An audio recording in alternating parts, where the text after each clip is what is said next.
Chapter number 12. I am starting with chapter atoms. Atom के बारे में तो आपको ऑलरेडी पता ही है, अलग अलग मॉडल्स आपने पढ़े हैं एटम्स में। तो सबसे पहले हम लोग पढ़ने वाले हैं, इसमें हेडिंग लगा दो, that is alpha particle. Alpha particle scattering experiment. Alpha particle scattering experiment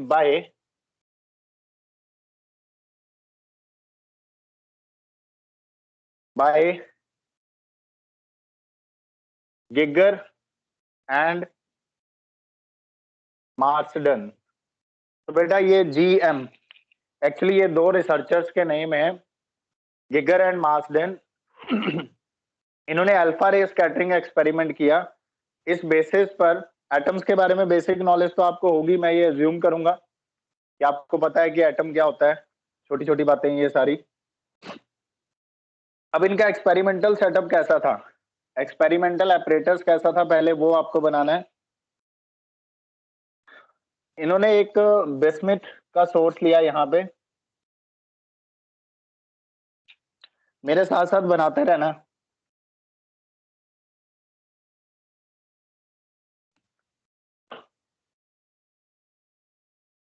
यहां पर ये एक इन्होंने सोर्स कंसीडर किया है, लाइक बिस्मिथ का सोर्स। ये रेडियो एक्टिव एलिमेंट है bismuth. Bismuth 83 and 214, it is radio active sample. तो बेटा एक रेडियो एक्टिव सोर्स ये यूज कर रहे हैं, और यहां से रेडियो एक्टिव सोर्स से अल्फा रे का सोर्स है ये, यहां से रेज एमिट होंगी अल्फा। तो this is source of alpha particle, source of alpha particle, radio active source है बिस्मिथ। अल्फा पार्टिकल क्या होते हैं, साइड में लिख लो बेटा। अल्फा पार्टिकल हम लोग हीलियम 2+ आयन को, हीलियम 2+ आयन जो होती है दैट इज अल्फा पार्टिकल, ठीक है।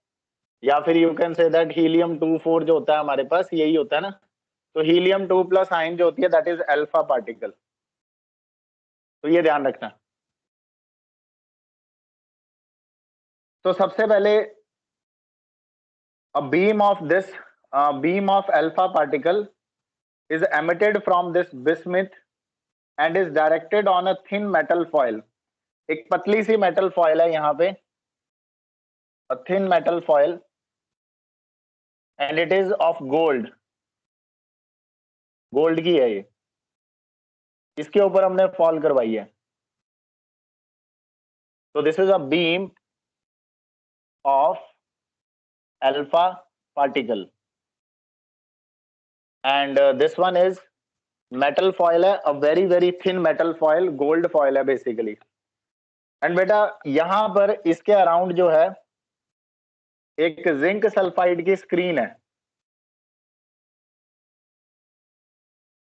इसके अराउंड एक जिंक सल्फाइड की स्क्रीन है। यहाँ पे आप एनसीईआरटी निकाल सकते हो, उसमें बनी हुई है ये फिगर, तो वहां से आइडिया ले सकते हो।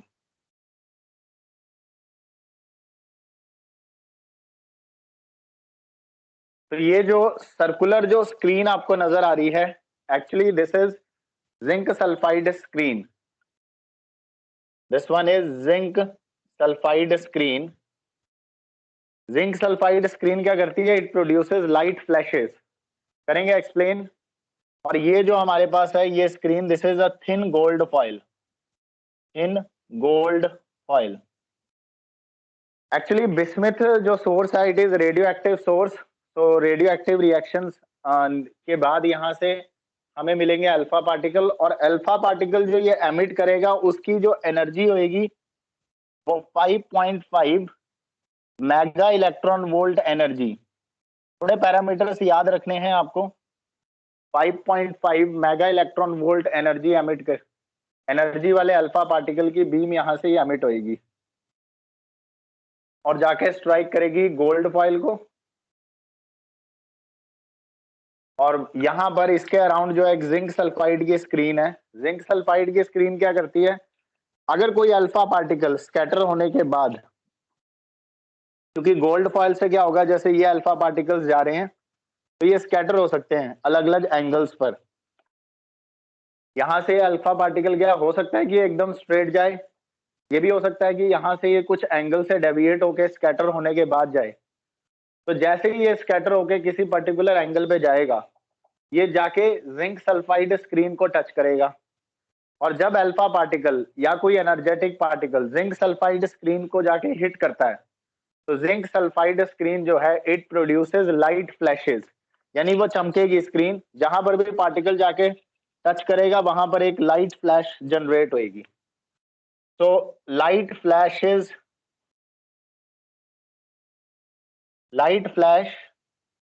जनरेट होती है जहां पर भी अल्फा पार्टिकल जाके हिट करेगा, तो उससे हम डिटेक्ट कर सकते हैं कि अल्फा पार्टिकल कहाँ है और कितने एंगल पर स्कैटर हुआ है। Is it clear students? इतना डायग्राम क्लियर है सबको, बेसिक सा? Yes sir. ये हाँ, तो आप इसे बुक से भी पढ़ सकते हो, अदरवाइज बना लो इसे। तो ये उनका एपरेटस था, शॉर्ट में मैं इसे जीएम बोलूंगा। अच्छा, ये रदरफोर्ड ने ही उनको सजेस्ट किया था कि आप अल्फा पार्टिकल स्कैटरिंग एक्सपेरिमेंट करो।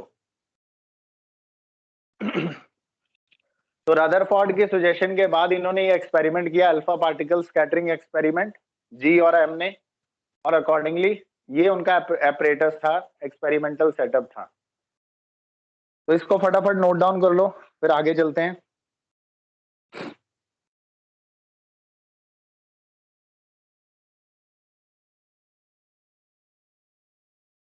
तो ये जो हमारे पास फिगर है, दिस इज फिगर नंबर 1 जो मैंने बनाई है। ये एक्सपेरिमेंटल एपरेटस है।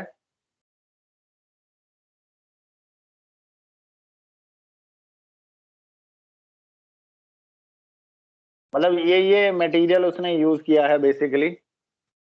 एक्सपेरिमेंटल एपरेटस शो कर रहा है कि हमारे पास बिस्मिथ है, एक radio active source 83214, which is the source of alpha particle, which is producing a beam of alpha particle having energy 5.5 mega electron volt.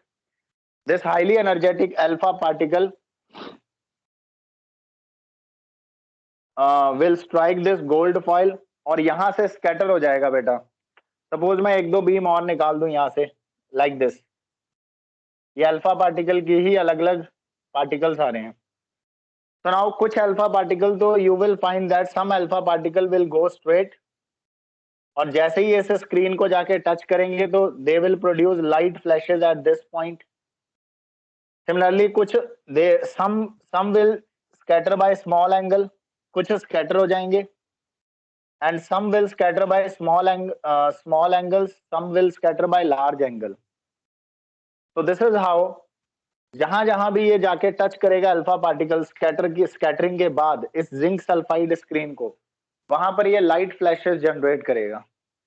ठीक है स्टूडेंट्स? अब ये तो एक्सपेरिमेंट हुआ, इससे कंक्लूजन्स क्या हैं वो अब हम लोग निकालेंगे, क्या क्या कंक्लूजन्स हैं। क्लियर है इतना सबको? Yes sir.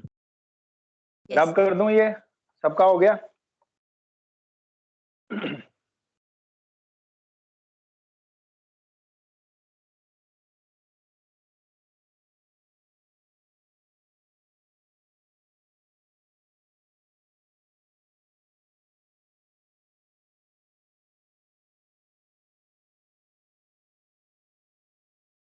नाउ स्टूडेंट्स, इसका जो स्कीमेटिक अरेंजमेंट है वो अब हम लोग बनाने लगे हैं। स्कीमेटिक अरेंजमेंट,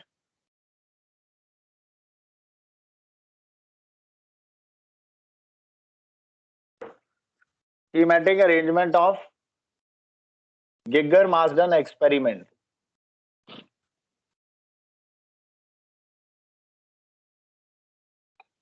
बेसिकली यही सारा है हमारे पास। यहां पर है source of alpha particle at this point, we have source of alpha particles we are using lead bricks ताकि एक फाइन बीम क्रिएट हो सके।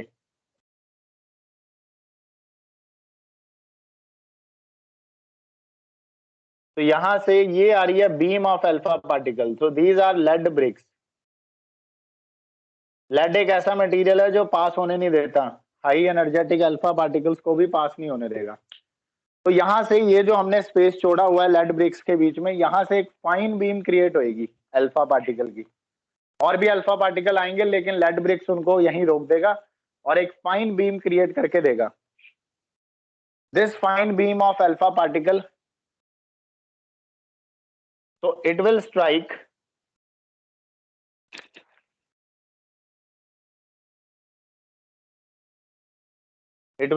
gold foil,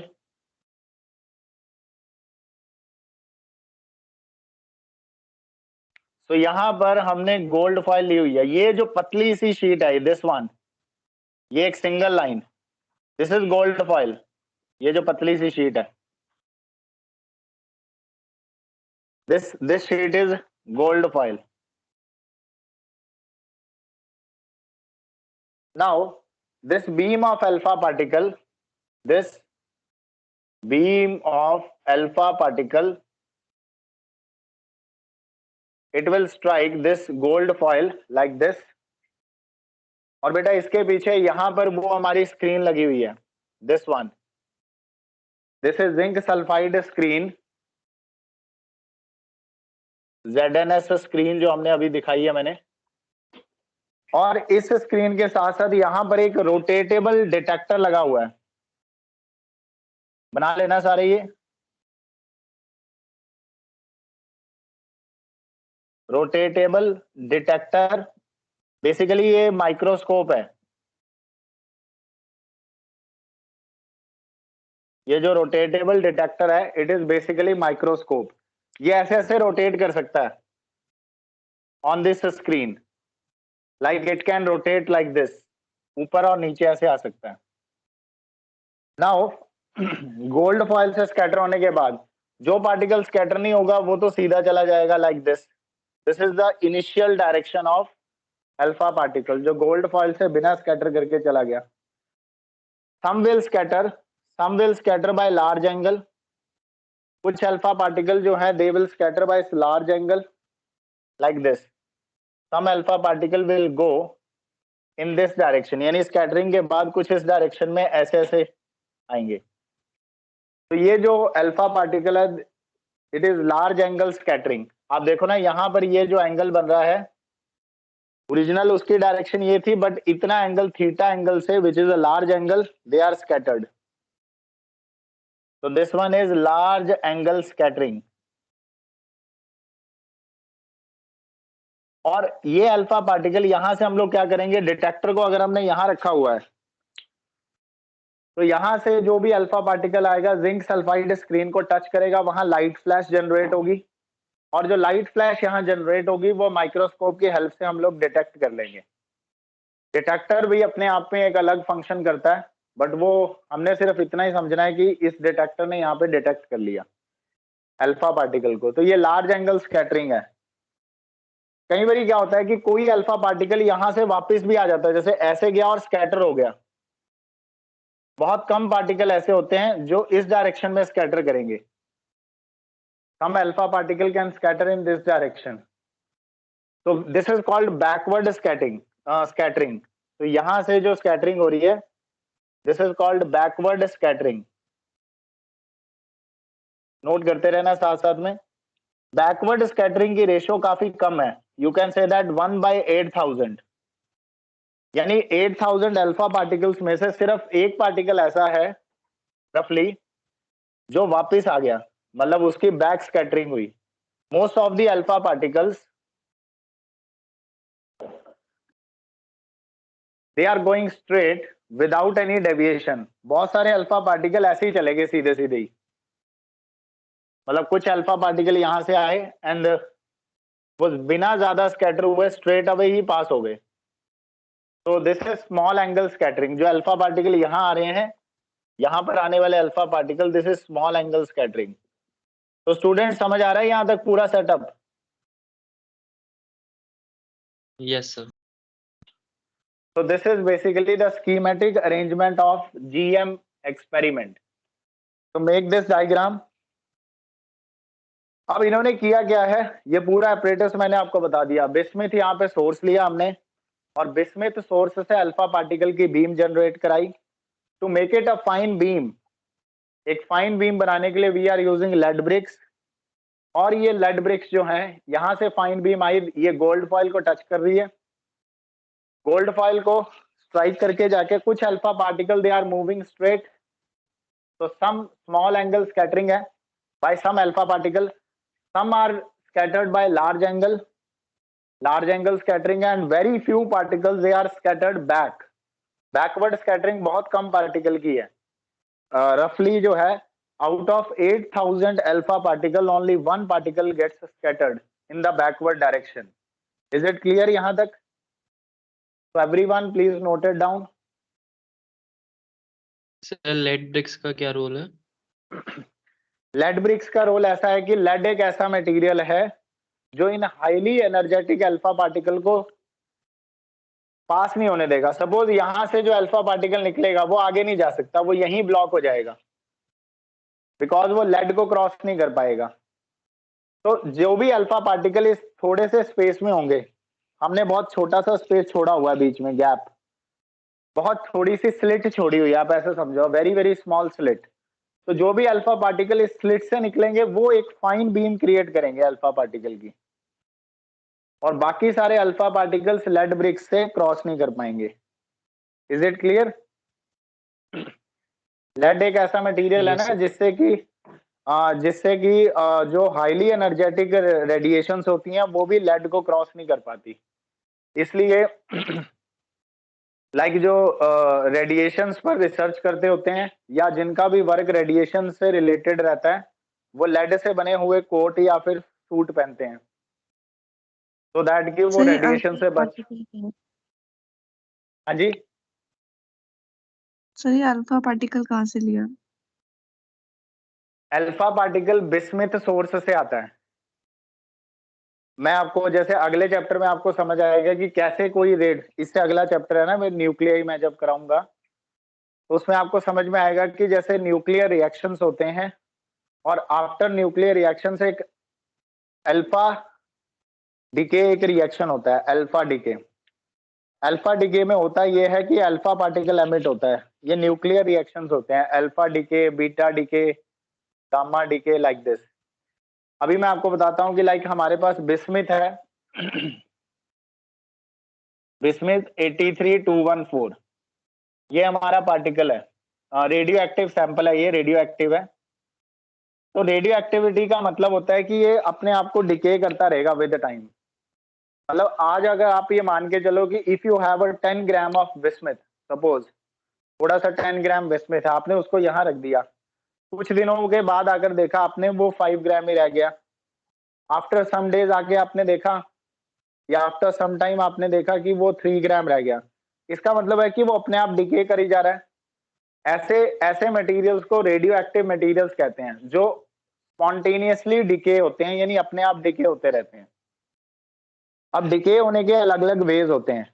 ये डिके होने के बाद कुछ पार्टिकल्स कुछ जो एलिमेंट्स होते हैं वो अल्फा पार्टिकल्स एमिट करते हैं, some elements emit beta particles, some emits gamma particle, depending on that. तो नेक्स्ट चैप्टर में बताऊंगा। सपोज करो कि ये अल्फा डिके वाला स्कैटरिंग एक्सपेरिमेंट कर रहा है, अल्फा डिके जो है इस न्यूक्लियर रिएक्शन को ये फॉलो कर रहा है, तो बेटा ये एक अल्फा पार्टिकल एमिट करेगा, helium 24। This helium 24 is basically your alpha particle. तो नाउ सर बिस्मिथ से निकल रहा है ये हीलियम? हाँ, बिस्मिथ से हीलियम निकलता है, न्यूक्लियर रिएक्शंस में ऐसा ही होता है। डाल्टन एटॉमिक थ्योरी को फॉलो नहीं करते ना nuclear reactions. Dalton atomic theory कहता था कि एक एलिमेंट से कोई दूसरा एलिमेंट नहीं बन सकता नया, बट न्यूक्लियर रिएक्शंस में आके थ्योरी फेल है। यहाँ पर बिस्मिथ से हीलियम बन रहा है, और अब होगा क्या, यहाँ पर 83 है, आउट ऑफ 83 दो तो इसके पास चले गए, तो बचेगा कितना, 81, और 214 में से 4 इसके पास चले गए, तो बचेगा बेटा 2110। अब यहाँ पर वो एलिमेंट बनेगा जिस एलिमेंट का एटॉमिक नंबर 81 है। तो कौन से एलिमेंट का एटॉमिक नंबर 81 है वो आप चेक कर लो। अल्फा पार्टिकल कहते किसको है? इसको बेटा हीलियम 24 को, this is alpha particle. Helium particle को अल्फा कहते हैं, ठीक है। इस हीलियम को अल्फा कहते हैं, ठीक है, ये याद रख लो।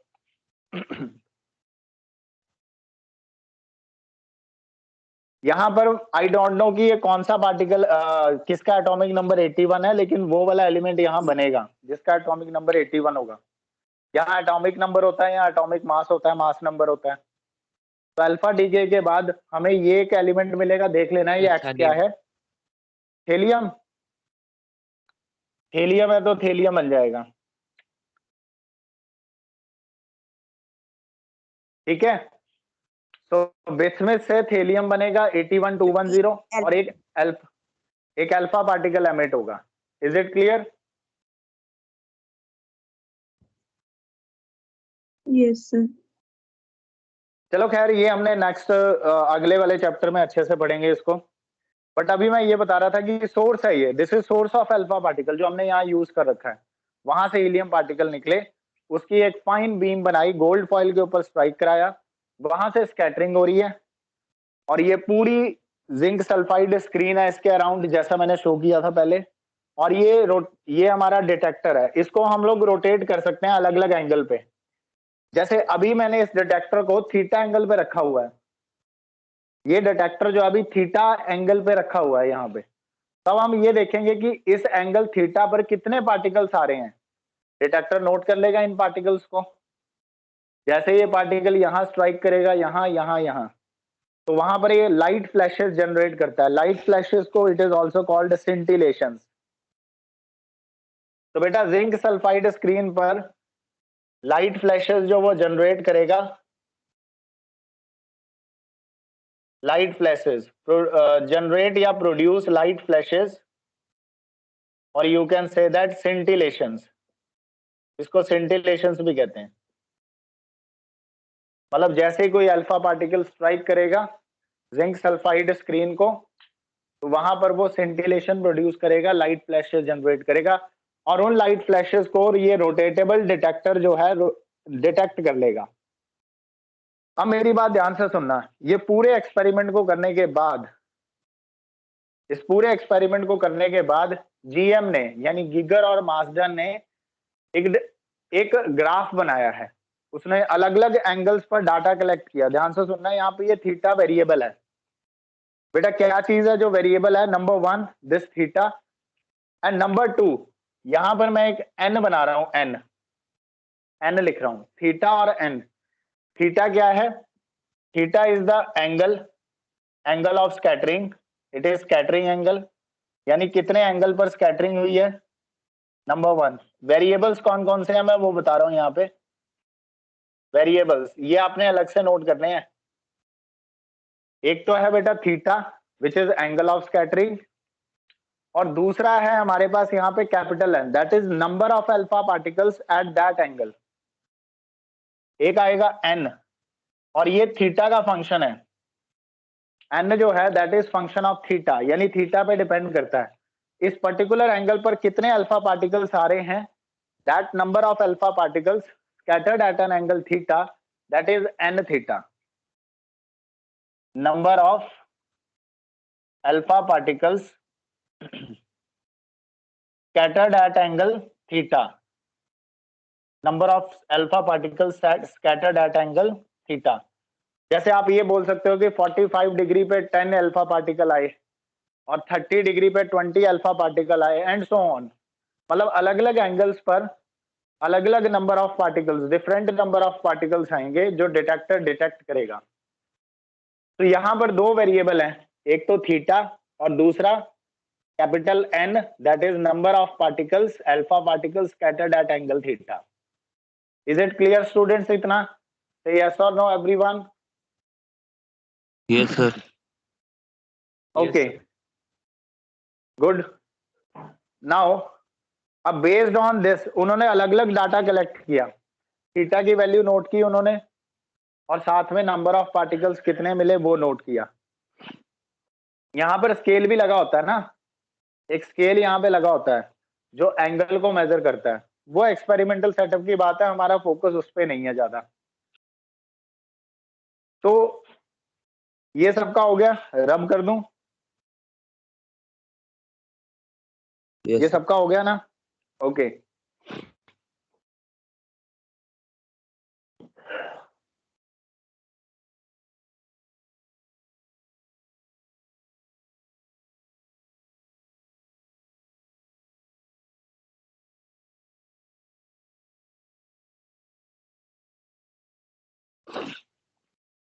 अब बेसिकली हुआ क्या है, उन्होंने एक ग्राफ बनाया,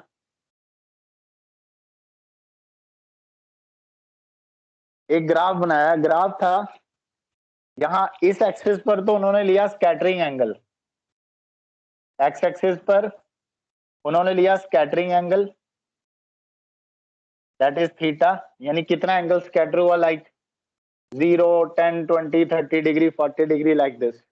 और इस वर्टिकल एक्सिस पर number of scattered particles detected, इस एक्सिस पे लिया number of scattered particles detected.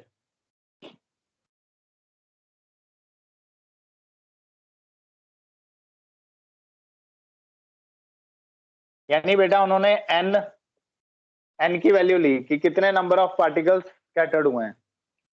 तो उन्होंने अपनी ऑब्जर्वेशन के बेसिस पर डाटा पॉइंट्स कलेक्ट किए। तो एक पॉइंट उनको यहां मिला, ऐसे ही करके उनको अलग अलग पॉइंट्स मिले बेटा, अलग अलग पॉइंट्स मिले लाइक दिस।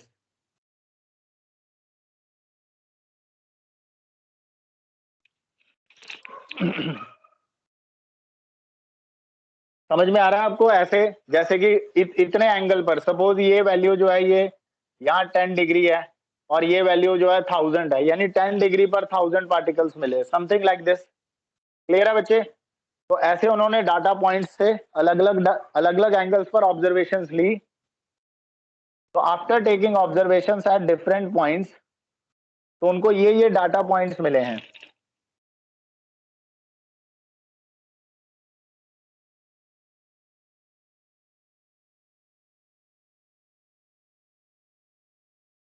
तो ये जो मैंने डॉट मैंने जो बनाया, these are the data points.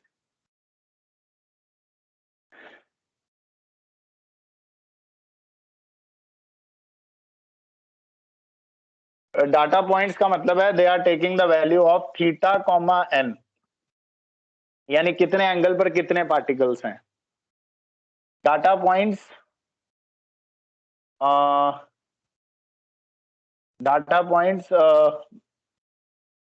Of Geiger and Marsden experiment. तो डॉट जो है ना, डॉट रिप्रेजेंट्स, ऐसे करके लिखो, dot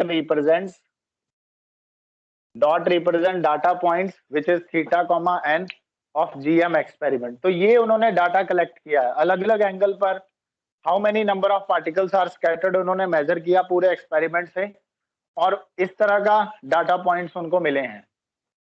is it clear students? यहाँ पे यहाँ तक सबको क्लियर है? सर इतना ही ग्राफ है क्या? हाँ यही ग्राफ है, ऐसे उन्होंने डाटा पॉइंट सेलेक्ट किए हैं। नाउ सर फिर ये रिप्रेजेंट क्या करता अभी तक तो एक्सपेरिमेंट ही हुआ है, एक्सपेरिमेंट के बाद अब कंक्लूजन लेना स्टार्ट करेंगे। एक्सपेरिमेंट के बाद उन्होंने ये ऑब्जर्वेशंस ली, ये डाटा पॉइंट्स कलेक्ट किए, अब इसको समझना स्टार्ट करते हैं। अब उन्होंने तो एक्सपेरिमेंट किया लेकिन इसको एक्सप्लेन किया रदरफोर्ड ने। ये एक्सपेरिमेंट तो जीएम ने परफॉर्म किया है, गिगर और मार्सडन ने, लेकिन इसकी एक्सप्लेनेशन दी है रदरफोर्ड ने, यानी जो कंक्लूजन्स निकाले हैं वो रदरफोर्ड ने दिए हैं। तो उसको ही हम लोग Rutherford model of an atom भी कहते हैं, जो हमने पहले भी पढ़ा होता है छोटी क्लासेस में, Rutherford model of an atom. उसमें हम पढ़ते नहीं थे कि alpha scattering experiment of Rutherford, तो एक्चुअल में वो रदरफोर्ड ने नहीं किया था experiment, that experiment was performed by Geiger and Marsden, और उसको एक्सप्लेन किया रदरफोर्ड ने। आओ देखते हैं। अब यहाँ पे देखो एक चीज नोटिस करो इस ग्राफ से, जब हमारा एंगल छोटा है तो नंबर ऑफ स्कैटर्ड पार्टिकल ज्यादा है, यानी बहुत ज्यादा पार्टिकल्स स्मॉल एंगल से स्कैटर हुए हैं, वेरी फ्यू पार्टिकल। जब एंगल ज्यादा है तो नंबर ऑफ स्कैटरिंग पार्टिकल्स बहुत कम है। तो आपको यहां से समझ आ रहा है कि ग्राफ को देख के ये समझ आ रहा है कि जितना ज्यादा स्कैटरिंग एंगल है उतने ही कम है हमारे पास नंबर ऑफ पार्टिकल्स। यस और no students? Yes sir. Yes sir. Yes sir. मतलब कि ज्यादातर अल्फा पार्टिकल्स जो हैं दे आर मूविंग स्ट्रेट, यानी या तो छोटे एंगल से डेविएट हो गए, यानी उनमें ज्यादा स्कैटरिंग नहीं हुई है, उनमें जो डेविएशन आई है that is very very small deviation. Most of the alpha particles they are going straight without any deviation, and very few particles they are scattered by large angles. Only one particle out of 8,000 roughly it is coming backward, otherwise most of the alpha particle they are passing straight away. मतलब gold foil से बिना deviate होके ही वो निकल गए ज्यादातर alpha particle. तो उन्होंने ये कंक्लूड किया कि गोल्ड फॉयल के जो एटम्स हैं उन एटम्स में काफी ज्यादा स्पेस है, मतलब खाली जगह है, पूरी एम्प्टी स्पेस है, जिस वजह से अल्फा पार्टिकल बिना डेविएट होके क्रॉस कर गए। Are you getting my point? ये कंक्लूजन्स निकालने स्टार्ट करे उन्होंने, ठीक है? कि most of the alpha particles you can say they are passing straight away through the gold foil without any deviation, or the deviation is very very small. So it is concluded that most of the space inside the atom is empty. Atoms का ज्यादातर space खाली है, तभी particle straight away पास हो गए। और atom के अंदर बहुत छोटे से एरिया में कुछ ना कुछ है जिस वजह से स्कैटरिंग हो रही है। तो ये एक्सप्लेनेशन रदरफोर्ड ने दी। अब वैसे तो ऑलमोस्ट हमारी क्लास हो गई है बेटा, लेकिन हाँ इन्होंने कुछ नहीं बताया, गीगर एंड मार्सडन ने बताया तो रदरफोर्ड ने है सारा कंक्लूजन, इनका तो सिर्फ एक्सपेरिमेंट था। फिर रदरफोर्ड ने अपने कंक्लूजन्स दिए थ्योरेटिकल कैलकुलेशंस की। एक्सपेरिमेंट तो इन्होंने कर दिया, लिसन केयरफुली, एक्सपेरिमेंट तो गिगर और मार्सडन ने कर दिया, लेकिन थ्योरेटिकल एक्सप्लेनेशन जो है वो रदरफोर्ड ने दी है। रदरफोर्ड ने जब थ्योरेटिकली ग्राफ बनाया और उस ग्राफ को जब यहाँ प्लॉट किया गया, यहाँ और यहाँ, तो वो ग्राफ कुछ इस तरह से था, ये जो मैं बनाने लगा हूं।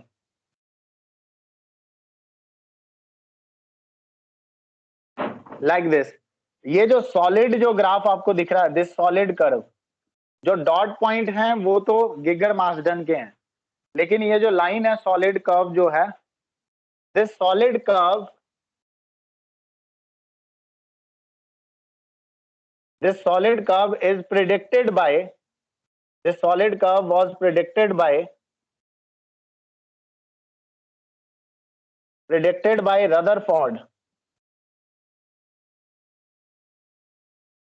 by his theoretical calculations. ये लिख लेना, by his theoretical calculations। और इंटरेस्टिंग बात यह है कि रदरफोर्ड ने जो थ्योरेटिकल कैलकुलेशंस दी, जो उसने रीजंस बताए, वो हम लोग अब आफ्टरनून में पढ़ी लेंगे।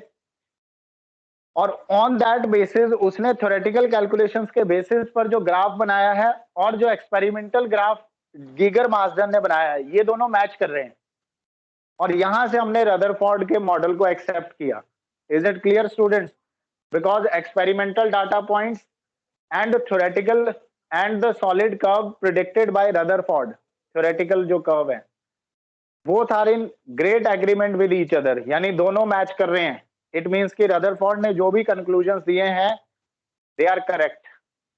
Yes or no students? Are you getting my point? मैं क्या कह रहा हूँ? Yes sir. तो वो हम लोग स्टार्ट करेंगे Rutherford model of an atom, वो हमने स्टार्ट करना है। एक्सपेरिमेंट मैंने आज एक्सप्लेन कर दिया अभी आपको, अल्फा पार्टिकल स्कैटरिंग एक्सपेरिमेंट। बाकी हम लोग फिर आफ्टरनून वाली क्लास में करेंगे, इतना नोट कर लो स्टूडेंट्स।